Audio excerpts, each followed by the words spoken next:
नमस्कार, आप देख रहे हैं 4 PM और मैं हूं आपके साथ निधि तिवारी। देश में इन दिनों धार्मिक स्थलों पर लगे लाउडस्पीकर की चर्चा जोरों पर है। लगातार लाउडस्पीकर की जो चिंगारी है वो देश के कोने कोने में फैल रही है और दिल्ली और मुंबई से होते हुए ये चिंगारी उत्तर प्रदेश में भी आ चुकी है। दिल्ली में जिस तरह की हिंसा हमने देखी, जिस तरह से महाराष्ट्र में ये विवाद होता देखा, वहीं धर्म की नगरी काशी से उत्तर प्रदेश में भी इसकी शुरुआत हुई और ये चिंगारी जो है वो अलीगढ़ में भी जा पहुंची और वहाँ पर भी लाउडस्पीकर को लेकर लगातार कई सारे विवाद हुए। लेकिन जिस तरह से देश की राजधानी दिल्ली में हिंसा हुई, हमने देखा कि किस तरह जो है गाड़ियों में तोड़फोड़ की गई, आगजनी हुई, पत्थरबाजी की गई और फायरिंग भी की गई। इसमें जो है कई सारे जो है विवाद देखने को मिले हमें। लेकिन ऐसे विवाद की जो शुरुआत है वो उत्तर प्रदेश में ना हो, इसको लेकर योगी सरकार लगातार सतर्कता बरत रही है। मुख्यमंत्री योगी ने कई सारे सख्त निर्देश दिए हैं। इसको लेकर लाउडस्पीकर हो या फिर शोभा यात्रा हो या फिर जुलूस निकाले जाने को लेकर कई सारे ऐसे उन्होंने सख्त आदेश दिए हैं, जिसका असर भी हमें देखने को मिल रहा है। जी हाँ, उत्तर प्रदेश में कई सारे जो धर्मस्थल हैं, कई धर्मस्थलों पर या तो लाउडस्पीकर हटा दिए गए हैं या फिर उनकी आवाज़ जो है वो धीमी कर दी गई है। लाउडस्पीकर को लेकर जिस तरह से योगी आदित्यनाथ ने जिस तरह सख्ती दिखाई थी, उसका असर भी देखने को मिल रहा है और ये उसी का असर है। जिस तरह योगी आदित्यनाथ ने कहा था कि योगी आदित्यनाथ का ये आदेश था कि जो लाउडस्पीकर की आवाज़ है वो धार्मिक परिसर से बाहर ना निकले। साथ ही उन्होंने आदेश दिया था कि जो नए लाउडस्पीकर है वो किसी भी धार्मिक स्थल पर नहीं लगाए जाएंगे। और योगी आदित्यनाथ की सख्ती का ही असर देखने को मिल रहा है कि 17,000 धार्मिक स्थलों पर लाउडस्पीकरों की आवाज़ धीमी कर दी गई है, तो वहीं 25,000 धार्मिक स्थलों पर लाउडस्पीकर हटा दिए गए हैं। वो भी वहाँ के धर्मगुरुओं की ही जो है मदद से ये सारी कार्रवाई की गई है। ADG law and order Prashant Kumar ने ये सभी जानकारियाँ दी हैं। उन्होंने कहा कि उत्तर प्रदेश में जो है वो हाई कोर्ट के आदेश का पालन राज्य में कराया जा रहा है, उसी को लेकर लाउडस्पीकर को लेकर ये कार्रवाई की गई है। और साथ ही उन्होंने ये भी बताया कि जो अलविदा की नमाज होने वाली है उसको लेकर भी काफ़ी ज़्यादा सतर्कता बरती जा रही है। उसको लेकर 17,000 जो लाउडस्पीकर हैं उनकी आवाज़ धीमी की गई है और 25,000 लाउडस्पीकरों को धार्मिक स्थलों से हटा दिया गया है। और जो अलविदा की नमाज होने वाली है उसको लेकर काफ़ी ज़्यादा सतर्कता बरती जा रही है। जो भी संवेदनशील इलाके हैं उसमें अतिरिक्त टास्क फोर्स लगाई गई है, पुलिस फोर्स भी बढ़ा दी गई है और साथ ही जो मस्जिदों के बाहर जहाँ पर नमाज पढ़ी जाती है उन सभी जगहों पर पुलिस फोर्स की तैनाती की गई है। इसको लेकर law and order Prashant Kumar ने क्या कुछ कहा, ये उन्हीं से सुनते हैं। शासन के भी निर्देश हैं कि जो ध्वनि या जो आवाज इत्यादि के बारे में भी स्पष्ट निर्देश दिए गए हैं कि उसमें माननीय हाई कोर्ट के आदेश का अनुपालन हो।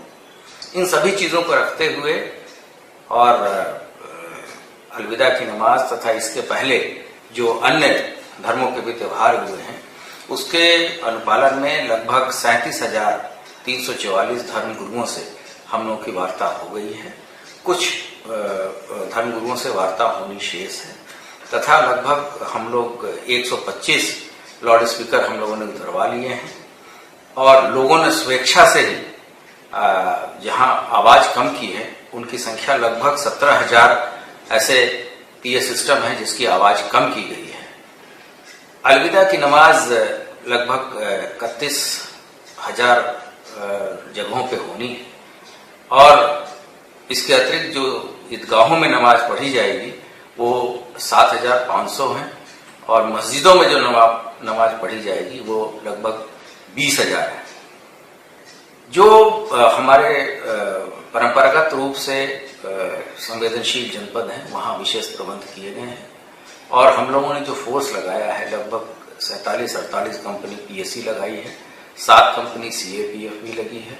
इसके अतिरिक्त CAPF और भी मिलने की संभावना है तथा हमारी पूरी सिविल पुलिस की फोर्स जो जनपदीय इकाइयों में है वो उस दिन रहेगी।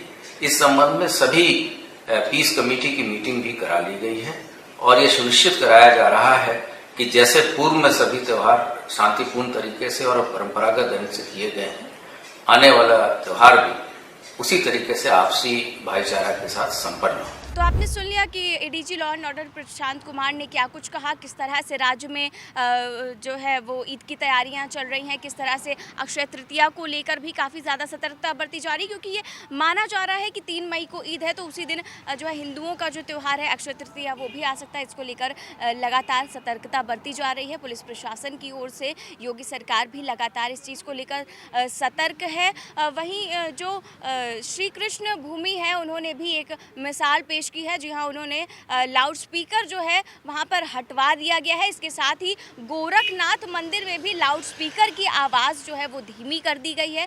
वहाँ पर भी जो परिसर के बाहर लाउड स्पीकर की आवाज़ जाती थी उसे कम कर दिया गया। और ये सभी जो आदेश है वो योगी आदित्यनाथ की सख्ती के बाद ही लिए गए हैं, जिसमें उन्होंने कहा था कि जिला प्रशासन की अनुमति के बिना किसी भी प्रकार की जो रैलियां हैं, जिस तरह के जुलूस है और धर्म यात्राएं नहीं निकाली जा सकेंगी। और साथ ही जो लाउड स्पीकर को लेकर जो उन्होंने आदेश दिया था कि लाउड स्पीकर की आवाज़ जो है वो परिसर से बाहर नहीं जाएगी, उसी का जो असर है वो राज्य में देखने को मिल रहा है कि लगातार इस तरह की कार्रवाई हो रही है। जिस तरह से दिल्ली में हिंसा हुई, महाराष्ट्र में हिंसा हुई, मध्य प्रदेश आप ले लीजिए, हर जगह की जो हिंसाएं हैं इन सभी को देखते हुए योगी सरकार ने सख्ती बरती है। और उनका ये मानना है कि इस तरह की हिंसाएं जो है वो उत्तर प्रदेश में ना हो, क्योंकि उत्तर प्रदेश है जो सबसे बड़ा राज्य है और यहाँ पर हिंसा भड़कना जो है वो बहुत बड़ी बात हो जाती है। इसको लेकर योगी सरकार लगातार सख्ती बरते हुए है। लेकिन और किस तरह के आदेश दिए जाते हैं और